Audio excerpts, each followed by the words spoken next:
사무엘상 20장, 21장 말씀이죠. 21장 중에서도 8절과 9절 말씀으로 골리앗의 칼이라는 제목의 말씀을 함께 나누도록 하겠습니다. 우리 먼저 사무엘상 21장 8절과 9절 말씀, 우리 한 목소리로 하나님의 말씀을 봉독하도록 하겠습니다. 함께 말씀 읽겠습니다. 시작.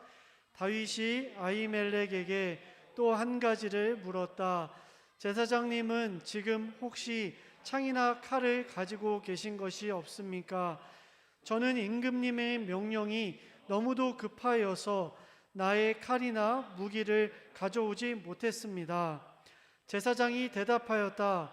그대가 엘라 골짜기에서 쳐 죽인 블레셋 사람 골리앗의 칼을 보자기에 싸서 여기 에봇 뒤에 두었습니다. 여기에 이것 말고는 칼이 없으니 이 칼을 가지고 싶으면 가지십시오. 다윗이 말하였다. 그만한 것이 어디에 또 있겠습니까? 그것을 나에게 주십시오. 아멘. 여러분, 사울은 다윗을 잠재적 경쟁자 그리고 자신의 왕권을 쟁탈할 위협자로 여겼습니다. 그래서 다윗이 죽어야 내가 산다. 그리고 다윗이 없어져야 내 왕권이 계속 유지될 수 있다라고 생각했던 것 같습니다. 그래서 기회를 엿봐서 다윗을 죽일 수 있는 여러 가지 방법을 모색하죠. 그것을 사울의 아들이었던 요나단이 알았고 또 많은 이들이 지켜보고 알고 있었습니다. 다윗도 당연히 느꼈겠죠. 그래서 이에 다윗은 생명을 부지하기 위해서 사울의 궁전이 있던 헤브론이라는 지역에서 탈출을 하게 됩니다. 그리고 오늘 말씀 21장 1절에 보면 다윗은 노브로 가서라고 적혀져 있어요. 노비라고 기록된 지명의 땅으로 옮겨갔다라는 것을 성경을 통해서 우리가 알 수 있다는 것이죠. 여기서 한 가지 질문을 하겠습니다. 다윗이 사울을 피해서 최종적으로 가려고 했던 그 장소가 그 목적지가 노비였습니까? 성경을 우리가 계속 읽어보면 그 최종 목적지는 노비 아니었다는 것을 쉽게 알 수가 있습니다. 우리가 10절에 보면 이렇게 나옵니다. 다윗이 거기를 떠나 그날로 사울에게서 도망하여 어디로 갔다?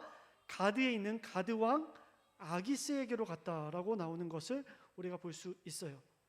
여러분, 가드 땅이 어디입니까? 블레셋 땅입니다. 이스라엘이 아닌 블레셋으로 망명을 떠나게 된 다윗의 모습을 볼 수가 있죠. 국가의 원수가 나를 죽이려고 하니, 최고 통치자가 나를 위협하니 내가 망명을 떠나겠다라고 다윗이 결심한 것입니다. 그런데 그곳이 자신의 국가의 최대 피해국인 그리고 적국인 블레셋 땅으로 들어가기로 한 것이죠. 여러분, 다른 나라도 아니고 블레셋이었습니다. 그런데 어쩌면 그 블레셋이 가장 안전한 곳일 수도 있다. 내 나라도 블레셋의 원수이지만 그래도 나를 잡으려고 하는 최고 통치자의 손이 닿지 않는 곳, 그도 어떻게 할 수 없는 곳, 그 최적의 장소가 블레셋이다.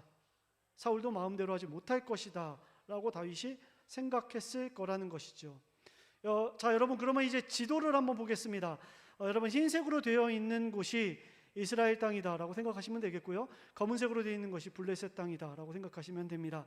헤브론이라는 지명에 오늘 등장인물들이 다 모여 있었어요. 사울도 있었고 요나단도 있었고 다윗도 있었습니다.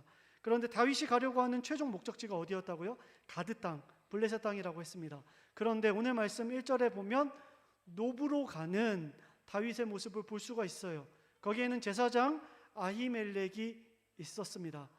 오늘처럼 고속도로가 그렇게 꼬부라져서 나왔기 때문에 그렇게 간 것도 분명 아닐 겁니다. 그런데 여러분, 지도에서 보시는 것처럼 왜 반대편 방향으로 다윗은 갔다가 다시 방향을 바꿔서 가드 땅으로 내려간 것일까요?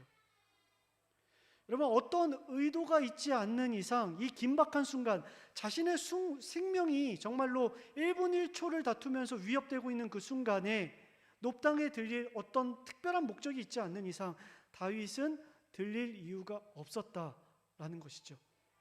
그래서 오늘 말씀에서 우리는 왜 높당에 가야만 했는지에 대해서 우리가 두 가지를 상상해 봐야 하는데요. 성경에 정확히 드러나고 있지는 않지만 그 이유를 우리는 유추해 볼 수 있다라는 것입니다. 첫 번째 이유는 바로 이것입니다. 하나님의 계시를 받기 위해서, 하나님의 말씀을 받기 위해서, 맞잖아요. 제사장 아히멜렉이 있는 높당으로 향했다라고 생각해 볼 수 있어요. 다윗은 늘 그랬어요. 다윗은 늘 하나님의 말씀을 들었어요. 하나님의 명령에 의해서 움직이는 왕이었고 사람이었습니다. 기도하는 사람. 그렇기 때문에 그렇게 상상할 수 있어요. 그러나 여러분, 이번 주에 우리가 21장과 22장을 주중에 읽으실 텐데 샅샅이 뒤져보십시오. 다윗이 높당에서 아히멜렉을 통해 하나님의 계시를 받는 부분이 나오는지 말입니다. 전혀 등장하지 않습니다. 다윗이 높당으로 간 이유가 하나님의 메시지를 받기 위해, 기도하기 위해, 제사장을 통해 어떠한 메시지를 받기 위해 간 것이 아니었다는 것을 우리가 알 수 있다는 것이죠. 오히려 그곳에서 다윗은 매우 현실적인 문제를 제사장에게 이야기합니다. 먹을 것이 있거든 나에게 좀 주십시오. 빵 5조각을 나에게 줘서 그것이 진설병이어도 괜찮으니 나에게 주십시오. 나는 거룩합니다. 여자를 가까이 하지 않았습니다. 왕의 명령을 받고 지금 가는데 내가 그럴 수 있겠습니까? 그 빵 주십시오. 그리고 나에게 칼을 주십시오. 무기를 좀 주셔서 내가 전쟁에 나가는데 싸울 수 있도록 나를 무장시켜 주십시오라고 얘기하고 있는 다윗의 모습을 볼 수 있다. 그래서 우리가 생각할 수 있는 두 번째 이유, 식량과 골리앗의 칼 때문에 그가 아히멜렉을 찾아갔다, 높당으로 갔다라고 유추할 수 있는데요. 저는 이것이 더 맞다라고 생각을 합니다. 여러분, 말씀을 볼까요? 21장 3절에 보면 이렇게 나오죠. 그런데 지금 제사장님이 혹시 무엇이든지 가까이 가지고 계신 것이 좀 없습니까? 빵 5덩이가 있으면 저에게 주십시오. 그렇게 안 되면 수중에 있는 거라도 좀 주십시오. 3덩이도 괜찮고 2덩이도 괜찮으니 좀 주십시오.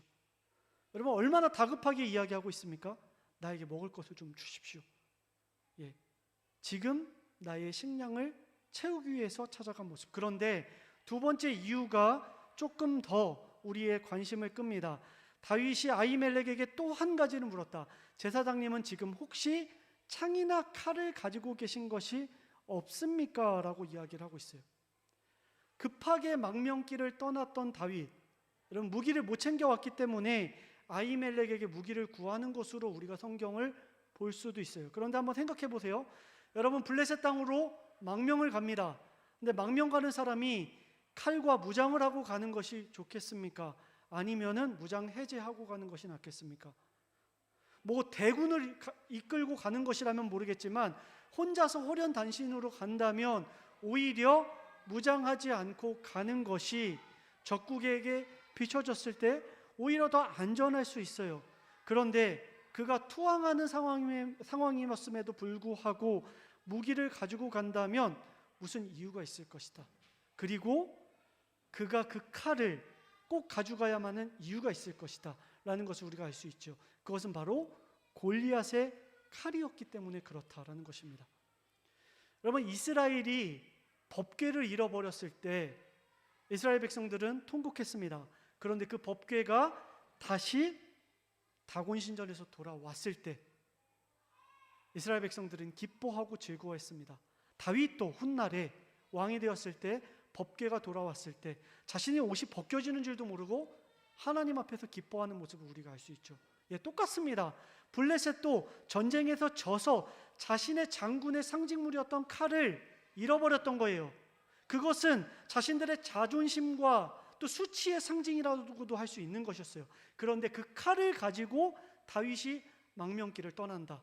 블레셋에서는 오히려 다윗이 망명하는 것이 진짜구나, 그의 의도가 숨은 것이 없구나라고 생각하기에 딱 좋은 물건이다라고 우리가 생각할 수 있다는 것입니다. 여러분, 사울에게 쫓기고 있는 상황에서 다윗이 아히멜렉에게 외칩니다. 제사장님, 혹시 지금 창이나 칼 가지고 계신 것 있습니까? 라고 말입니다. 그런데 여기서 우리가 과거의 다윗의 모습을 다시 한번 상상해 볼 수 있어요. 그가 골리앗 앞에 섰을 때 뭐라고 얘기했습니까? 너는 창이나 칼을 가지고 나오지만 나는 다른 것 가지고 나간다라고 이야기했던 다윗의 모습. 그런데 지금 다윗의 모습은 창이나 칼이 있습니까? 라고 애걸구걸하고 있는 다윗의 모습. 여러분, 똑같은 위기의 상황이지만 다윗의 말이 달라지는 것을 볼 수 있다라는 것이죠.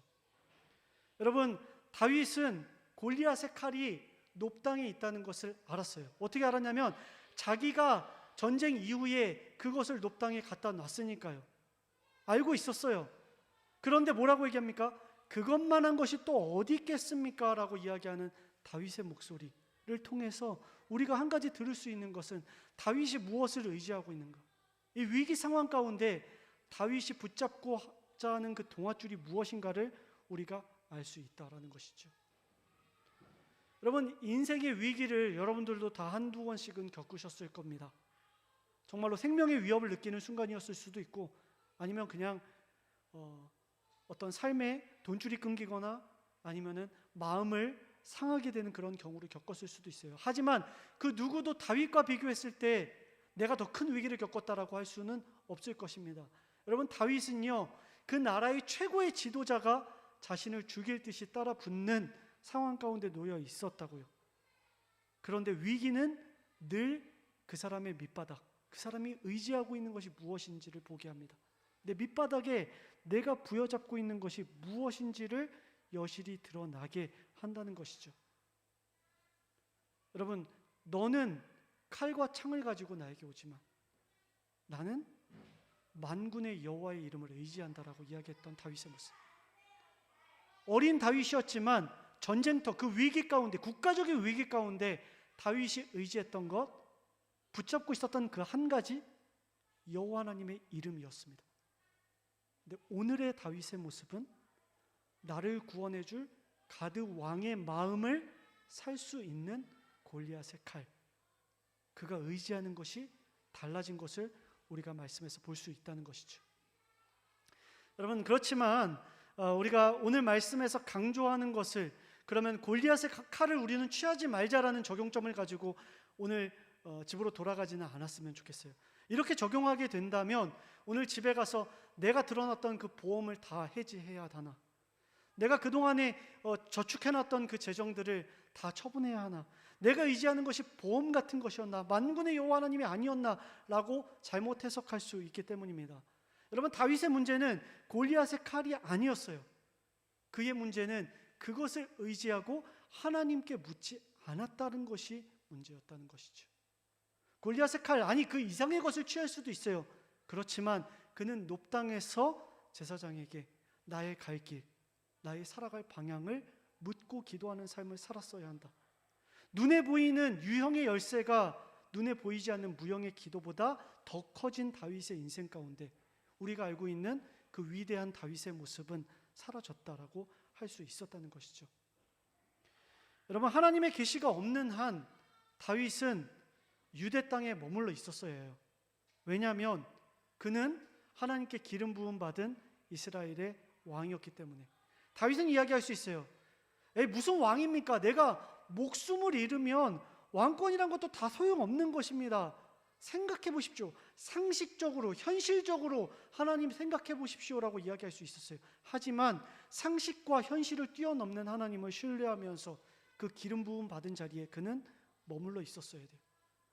자기의 계획대로 나아갔을 때, 여러분, 우리는 성경을 통해 알 수 있습니다. 골리앗의 칼을 가져가면 환대해 줄 줄 알았지만 가드왕 아기스는 그를 이스라엘의 왕으로 여깁니다. 그의 신하들이 이스라엘의 왕이 왔다라고 이야기하자 다윗은 미친 사람처럼 침 흘리면서 그곳에서 미친 사람, 거린 행세를 해야 되는 수모를 겪게 되죠. 그가 원했던 인생의 시나리오대로 그의 인생이 사라지지 않았다라는 것을 우리는 성경을 통해 알고 있습니다. 그리고 다윗은 마침내 어떻게 됩니까? 패배자들이 모인 아둘람 굴에 모이게 되죠. 그리고 거기서 선지자 한 사람을 만나게 됩니다. 마침내 갓이라는 선지자를 만나게 되고요. 그 갓은 다윗에게 이야기합니다. 너는 여기 머물러 있지 말고 유다 땅으로 다시 들어가라라고 말하는 선지자의 말을 듣게 됩니다. 여러분, 다윗은 두 번 실수하지 않습니다. 유다 땅은 여전히 나를 죽이려고 하는 사울 왕이 있지만 하나님의 계시를 받은 다윗은 다시 그곳에서 유다 땅으로 들어가게 됩니다. 그 죽음의 골짜기로 들어가게 된다고요.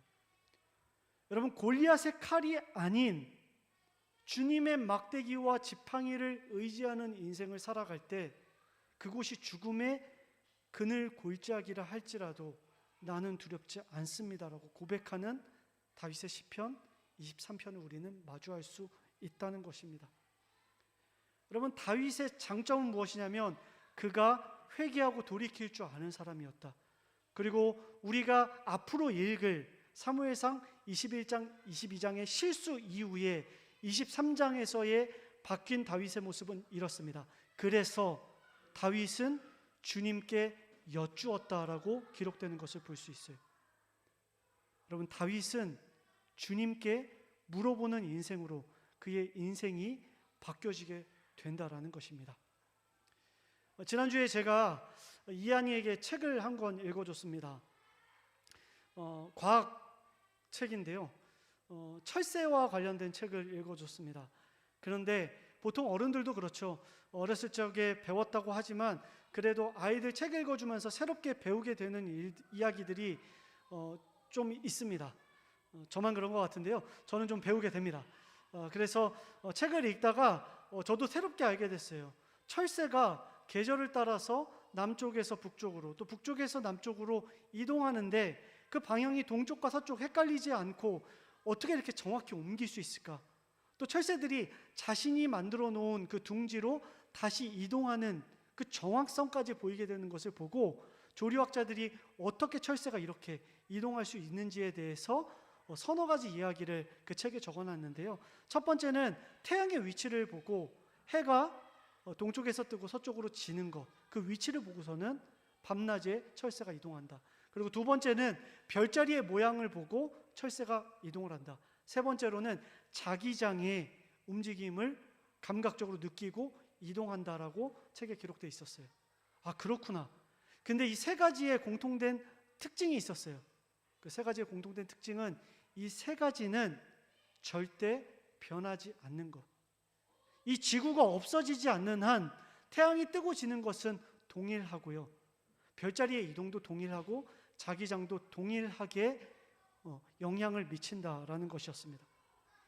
영원히 변하지 않는 것, 그리고 변하지 않고 거기에 있는 것이 무엇인지를 새들은 알고 있었다. 여러분, 그 새 머리, 이제 뭐 또 좀 비속어로 이야기해서 좀 머리가 안 좋을 때 나는 새 뭐야라고 이야기를 하는 우리가 종종 경우가 있죠. 새가 그만큼 지능이 낮다. 그래서 새 중에 가장 지능이 좋은 앵무새도 4살, 5살밖에 지능이 되지 않는다. 4살, 5살이나 라고 우리가 이야기합니다. 그럼에도 불구하고 철새가 틀리지 않고 인생을 계절에 맞춰서 살아갈 수 있는 이유는 그것은 변하지 않는 것을 의지하고 살아가는 삶이기 때문에 그렇다. 여러분, 똑똑한 사람들은 골리앗의 칼을 의지합니다. 내가 계획하고 내가 의지하는 것에 의해서 이렇게 하면 되겠거니 하면서 내 계획에 맞춰서 인생의 시나리오, 그 룰을 정해서 움직입니다. 그러나 진짜 지혜로운 사람은 하나님의 말씀을 의지하며 그것을 주야로 묵상하는 자라다라고 성경은 이야기하고 있습니다. 다윗의 인생을 통해서 우리는 배울 수 있습니다. 변하지 않는 것, 해가 뜨고 지는 것처럼, 그리고 별자리가 바뀌는 것처럼 절대 불변하는 것, 여호와 하나님의 말씀, 그리고 그분의 통치하심, 그것을 묵상하며 한 주간 주님 앞에 살아갈 수 있는 우리가 됐으면 좋겠습니다. 골리앗의 칼이 아니라 그 하나님의 위대하심을 따라갈 수 있는 우리 모두의 인생이 되어서 오늘 한 주간도 하나님 앞에서 그렇게 신실하게 하나님의 말씀대로 살아갈 수 있는 우리 모두가 되기를 주님의 이름으로 축복합니다. 이 시간 함께 찬양했으면 하는데요. 우리 찬송가 546장입니다.